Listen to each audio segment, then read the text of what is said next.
Yes, and welcome back to a brand new episode of DUD SPUD Quickies with Maniacal Mac. So as usual, I just go through a bunch of films, fairly quick, hence the episode name Quickies, and just give my quick review whether they get the old DUD or the old SPUD. If you want to check out more videos, check out my Rumble account, because YouTube can be dodgy now and then, so some of the fuller episodes we've done in the past have been blocked off there, but everything's on Rumble, so go and check all that out. Okay, so we're going to start today with a movie from 1992 called Bad Channels. This is a full moon picture. I love full moon. Like, I'm literally a huge fan of them. Growing up, even as I'm an old person, love this shit. So this one, Bad Channels, is basically like an aliens, they take over like a radio station. With the intent of like, I guess seducing and, taking over our women. Full moon picture, you kind of know what you're getting with one of these. It's going to be a lot of like, puppet monsters, a lot of silly shit like that. And I do like that in general. However, with this one, I don't know, man. Like, most of the kills are really tame. I'm not saying Full Moon's like known to be super gore heavy at all, but they have a lot of creative kills usually. This one was quite boring. It's rated like 18 or R if you're in America. I'm not sure why, because this felt like a kind of fucking PG film. You know what I mean? Just maybe there's one or two scenes on there where it's like, more so with the women. I think some women, if I remember, I might get her tits out and stuff. But yeah, it was very kind of like a Goosebumpsy kind of film, it felt to me. And, with a lot of Full Moon stuff, though it is childish in it, a lot of it justifies enough going, okay, I can see why it's an 18. I tried to like it. Parts of it I did like, but overall weren't a big fan, so I'll give this a dud. Plenty more Full Moon pictures out there worth a mention. So while we're saying that, we're going to go through an absolute phenomenal trilogy, yeah? In my eyes, absolute great, all of them. Every single one of them. So Full Moon again. We got Re-Animator from 1985. We got Re-Animator 2, aka Bride of Re-Animator from 1990. And then we got Beyond Re-Animator from 2003. So Dr. Herbert West, one of the best horror film characters you will ever come across, hands down. He's just incredible. Really silly films these are, and all of them kind of very similar. So the first one, he's a doctor, like a medical student working on like regeneration of like human tissue, and I guess a bit further he starts trying experiment on animals. They're coming back. Shit happens. He's a shady guy as well, so he ends up doing stuff to someone, one of the other main characters, and then ends up trying to use it on them, and then shit goes south because they kind of come back as rage zombie monsters, even though they sometimes have a conscience. A lot of the time they're just like evil rage monsters. So yeah, very silly, like, and just shit gets worse and worse. He gets himself into a bigger, worse situation. Shit just goes off the rails, doesn't it, by the end of it. H.P. Lovecraft, so it's going to be fucking quite crazy. And then Bride of Re-Animator then basically follows on from the events of the first one. Two of the characters, obviously Herbert West is in this one again.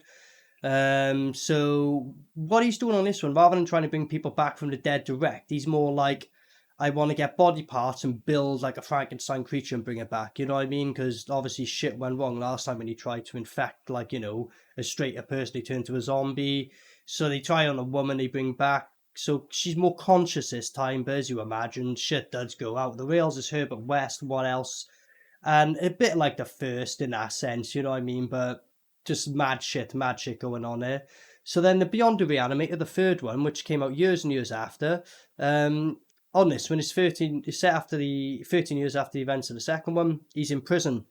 Obviously, he didn't get away with it, all caught up on him.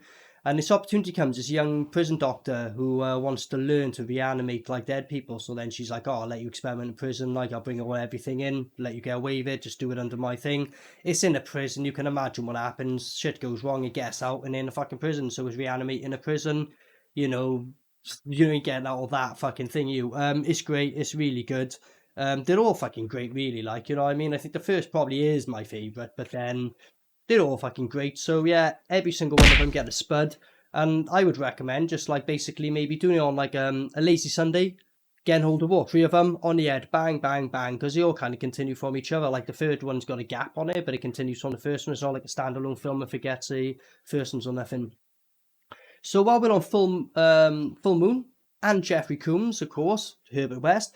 So in this, we only have the one and only, dun dun dun, Brian Thompson.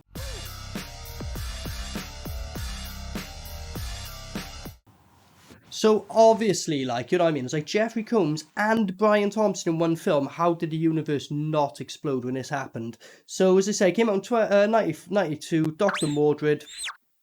Incredible, absolute incredible film. Both hamming it up, absolute hamming up to the max. Like they're kind of wizards and all that sort of stuff. So it's absolutely cheesy, really cool. Like, all with their hands in magic. But Brian Thompson, this is one of my favorite Brian Thompson's performances. He's loving every second he's on screen. His smile is non-stop. His one-liners, his quips, his "I will get you." Just Brian is absolutely on form, and I love Jeffrey Combs, but I'd say Brian outdoes him on this one. But yeah, Dr. Mordrid, cheesy as it comes, but if you want that pure cheese, absolute spud. Can't recommend this enough. It's absolute cheese fest. But if you're going in here wanting Brian Thompson and Jeffrey Combs performances, they're going against each other, they're hamming it up. You can't go wrong. In 1998, a sequel to one of my favourite films, weirdly, which is a musical. You wouldn't think it from Maniacal Mac.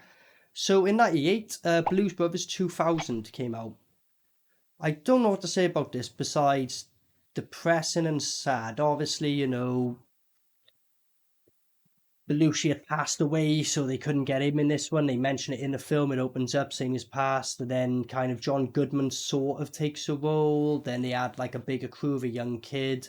You know, Dan Aykroyd's back in it. Just should never have been done. The whole time watching it, I was just remember being like, just so disappointed, felt disrespected the whole time. Like, why would you do this? It was terrible. I'm guessing cash grab. People owned it and they were like, we gotta quickly chuck another movie out. That's my guess. Don't know too much about the history of this one except, but fucking should never have happened. Dud all day long. Blues Brothers 2000. Don't know what you're doing. In 1987, a film came out called The Video Dead. Now, it took me years to watch this. I had heard about it. I think I seen it in the video store, and I never got around to watching it. And when I did want to watch it, if you know, remember the video stores and Blockbusters, after a while, they'd be put from the pre-rental into this, you could buy them. Someone fucking bought it, didn't he? Because it was gone. So it was years and years until I saw this film. Again, a little bit, like I mentioned earlier with Bad Channels, a similar thing, you know, Zombie Dead's got some wicked scenes in it. It has got some okay sort of effects in it, but overall it's very childish, like, you know what I mean? It keeps safe, if that makes sense. I know it's supposed to be a comedy as well, but there's hardly any gore in it. The zombies look great in it, and the scene when they come out the TV looks fucking really good.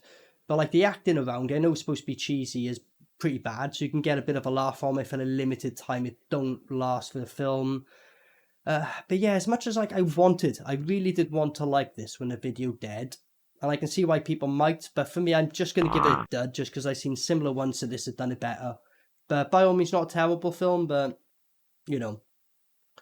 Right, so in 2021, it feels longer than that. This film came out called Escape from Death Block 13, starring Robert Bronzi. Now, before I talk about the film, I need to talk about this guy. Me and Ibbot come across him because he's basically like, you look exactly like Charles Bronson, like, you know what I mean? And that's why he's known as Robert Bronzi, because his real name is Robert Kovacs.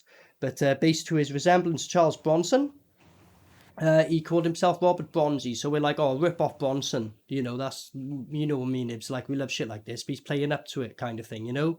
So we were like, what is it about this guy? He just came on the scene out of nowhere. I think his first film, if I'm correct, was something like 2017, give or take. 2017, From Hell to the Wild West. So I'm like, all right, this guy looks old, but he's only just kind of come around. Is he a clone of... I think when we watched the film, we were joking about like, oh, he's just a clone of like Charles Bronson kind of thing, and they've just tested the waters of him. But yeah, a little history about him. Me and Ibs absolutely find this guy amazing. I've got some other films I think me and him haven't seen, which you'll watch down the line, so hopefully on a Duddle Spud. But yeah, he's kind of in prison. He's supposed to be this badass guy. It's embarrassing. Basically, like, you know, he's just about run. He can't do fuck all hours. He's supposed to be the main bad guy. So we watched it for a laugh, and we did get a laugh out of it, but really it's bad. Like, the acting around it's shit.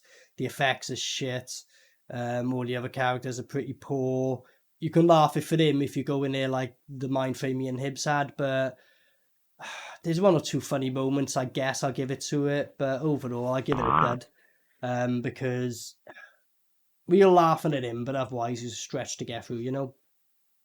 In 2019, a comedy horror came out called Snatchers. So this is starring a lady called Mary Neppy. I've seen her in other things. She's really funny, like, and she's really good in this. So, you know, young teenage girl, she has like sex for the first time, and then when she wakes up the next day, she's pretty much like close to 9 months pregnant. She's 9 months pregnant, basically. She's like, what? How has this happened? What's going on? So her and her friend are going on a search to try and find this the guy she slept with to see what's going on. But weird shit's happening. This monster keeps coming out of her and then goes killing people and then coming back into her. But then you find out there's like 2 of them, so she's still pregnant with one, and that's why the other monster's still connected to her. Really funny film, comedy horror, silly premise. It sounds like what it is, but the actors do well. They all, with films like this, they can go downhill really bad because it's like, oh, here we go, fucking shitty concept, terrible actors. No, all the actors done well in here. It was pretty decently filmed. There's actually probably a budget behind it. It looks nicely done. It was actually funny. The monster was silly meant to be, but decent enough. Overall, I won't say no much more, but yeah, a bit of a hidden gem, this one. I'd give this one a SPUD, Snatchers. I had a laugh of it. I thought it was a lot funnier than I thought, and the actors in it were pretty good, to be honest. Okay, in 2008, a sequel to Mordrid came out, and this film now is called Retarded. You heard me right. Perfect title, because that's what this film is Retarded. It is. It's So I'll just read out what the premise of it is to you. The evil Dr. Stern returns armed with lethal intelligence serum that yields horrific results to the Institute for Special Education. So yeah, he's a doctor who works in a school for, you know, people with needs, I guess, and starts practicing on them. So yeah, very low budget. It's a sequel to Monstered, so you already know this is going to be an eye roller, and are like, oh fuck's sake, like, because I'm not saying this idea can't be done. Like, it'll be hard to pull off. Don't get me wrong, but you know, if you were creative enough about it, you could. But this was just a bit of an hard watch, you know. Even as a kid, when I was very childish, you know, the title got me. Oh, go on, I'll give it a go. And even then, I was just like, I weren't offended, nothing like that. I was just like, oh, this is shit. This is really shit. Yeah, just won't really say much about it. If you want to go and hunt it out, I think it's on Tubi and M stuff, but don't say I didn't warn you. Dud, shit, really shit film. Okay, so I watched this the other day. Now in 2021, a movie came out called The Retaliators. So like, pastor, he's a fucking douche. His daughter ends up getting fucking like chased by the psycho guy, and then he fucking ties her up, puts her in the water, and kills her. And this pastor guy's mourning about it for a lot of the film. And then this character called Jed, played by Mark Mancanica, or Mancancha. My favourite part of the film he was. So he's basically saying like, look, found a guy who got your daughter. Do you want to have a free Saw film, but don't kill him? That's kind of the deal. Wicked premise in that. Obviously, shit goes wrong. The guy's a fucking idiot. Lets the guy get away while the guy's crew are trying to find him. So, it sounds like a good premise, and it is a really good premise. But I don't know, just the main guy just really couldn't get over how much I disliked him. And I know what they're going for. They're going like a relatable guy. No, he's incompetent. I don't relate to this guy at all. Like, no fucking way. There were so many decisions. I was like, really? What the fuck are you doing? Like, you know what I mean? Me and Jimmy watched this the other day, and he did at the end of it. It was like, the idea was there, but then it just kind of shits itself. You know what I mean? It's just like, I wanted to like you. There was like, you were filmed well. I liked the Jed character, even like the main bad guy. But then the main character we got to follow was shit. He keeps having these like flash fucking things. Shame. I wanted to like this one, but I'm going to give it a dud because at the end of the day, me and Jimmy were just like, yeah, fuck, man. Like, we were enjoying it, but we got let down and shit the bed. In 2011, right, this movie called Maniac came out. Only a short film, 10 minutes.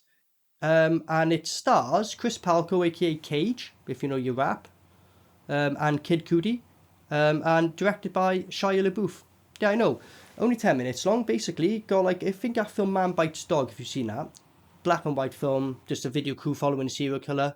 Basically that kind of thing. They're both serial killers. Following a quick day of them. They both like, oh shit man, we gotta get our kills in today, haven't we? Like they got, I guess, a pact where it's like they gotta kill X amount of people per day or per week or whatever. But yeah, they just basically, it's really only 10 minutes, really fucking gritty style, just following these Kid Cudi and fucking Charlie Booth just go on fucking killing people, like bang bang bang, just like on camera, like they're filming them, watching them kill them, and they're just like shit. And then it's like a lot of quick parts where they just like doom doom doom, because he's like, have you got your kills in yet? Shit, and you gotta kill a load of people. Again, 10-minute film, a lot of kills in here, really stylish film, really fucking dope. I would love to have seen this as a full film. I don't know if they were going to. I know Shia LaBeouf was apparently going to make a film about Cage's life. That never come to fruition, unfortunately, because I was really fucking open for that. So I think this is kind of what came of it all. But yeah, SPUD. I think this might be on YouTube. I don't know. I remember getting this fucking years ago on DVD. I think I can't remember if it came with. No, it didn't come with CD. I just remember getting this fucking years ago and always had it copied on the hard drive and stuff. But yeah, really hunted out, only 10-minute long, but well worth your time. Really cool style. Big up Shia LaBeouf. Really liked what you did with this. I hope one day you can return and do a feature length of this. But yeah, I've been Maniacal Mac. These quick episodes just to quickly go through a load of stuff. Let me know, is there any films that you have seen that I've talked about? Maybe you didn't agree and you're like, what am I on about, you mad guy? Tell me down below, do you agree? Certain films you said, oh, I'll check that out. What do you think of it afterwards? You know, let me know. Get involved. But yeah, I've been Maniacal Mac. All the best. Peace out. Maniacal Mac.